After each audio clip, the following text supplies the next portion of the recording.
فاسألوا أهل الذكر إن كنتم لا تعلمون.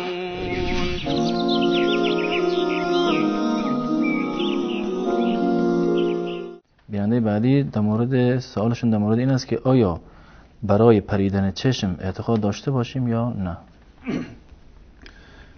پریدن چشم یا موارد دیگر مانند عدسه زدن، خمیازه کشیدن، اینها دقیقاً یک امور فطری و طبیعی هستند و نشانه هیچ گونه امر خارق العاده یا امر غیبی نیستند. اعتقاد داشتن به این که پریدن چشم نشانه رحمتی باشه یا نشانه مهمانی باشه، نشانه یک نوع مصیبتی باشه، چون این چیزی به هیچ عنوان در واقع درست نیست و این بدشگونی گرفتن هست و از نظر شرعی بدشگونی و فال بد گرفتن جایز نیست.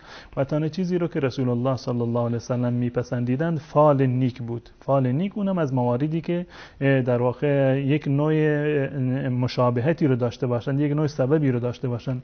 به طور مثال در صلح حدیبیه زمانی که سهل ابن عمرو اومد در محضر رسول الله صلی الله علیه وسلم، رسول الله از نام سهل فال گرفتن.